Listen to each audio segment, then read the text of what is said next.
അനേകരുടെ ജീവിതങ്ങളെ തിരിച്ചു കൊണ്ടുവരാനായിട്ട് ദൈവം ഇങ്ങനെ പ്രയോജനപ്പെടുത്താൻ തുടങ്ങി പ്രിയപ്പെട്ടവരെ. അതുപോലെ തന്നെ എൻ്റെ വീടിനടുത്ത് ജാക്സൺ എന്ന് പറഞ്ഞൊരു വ്യക്തിയുണ്ട്. ആ വ്യക്തിയുടെ മകള് ഏകദേശം 13 വയസ്സ് പ്രായമുള്ള പെൺകുട്ടിയാണ്. അവൾ ക്യാൻസർ രോഗിയാണ്.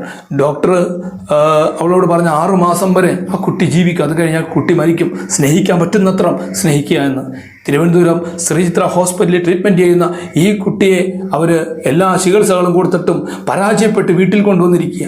ഒരു ദിവസം ഈ മകൻ ഓടി വന്നിട്ട് പറയുകയാണ്, എൻ്റെ കുഞ്ഞിന് എന്തോ ആവുമെന്ന്, ഒന്ന് പെട്ടെന്ന് വന്നേ ബ്രദർ എന്ന് പറയുകയാണ്. ഞാൻ ഓടി ചെല്ലുമ്പോൾ കാണുന്ന കാഴ്ച, ആ പരിസരത്തുള്ളവരും ആ വീട്ടിലുള്ളവരും ഒക്കെ കുട്ടി മരണത്തിലേക്ക് പോകുന്നത് നോക്കി നിന്ന് വിങ്ങുന്നത് കണ്ട് വിങ്ങിപ്പൊട്ടി കരയുന്നത് കണ്ടപ്പോൾ ഞാൻ പറഞ്ഞു, കുട്ടി മരിക്കണമെങ്കിൽ മരിച്ചോട്ടെ, നമുക്ക് കർത്താവിനെ വിളിച്ച് പ്രാർത്ഥിക്കാം, കർത്താവിൻ്റെ വചനം കേട്ട് കർത്താവിൻ്റെ നാമം കേട്ട് അവൾ വേണമെങ്കിൽ മരിക്കട്ടെ എന്ന് പറഞ്ഞ് ഞങ്ങൾ പ്രാർത്ഥിക്കാൻ തുടങ്ങി.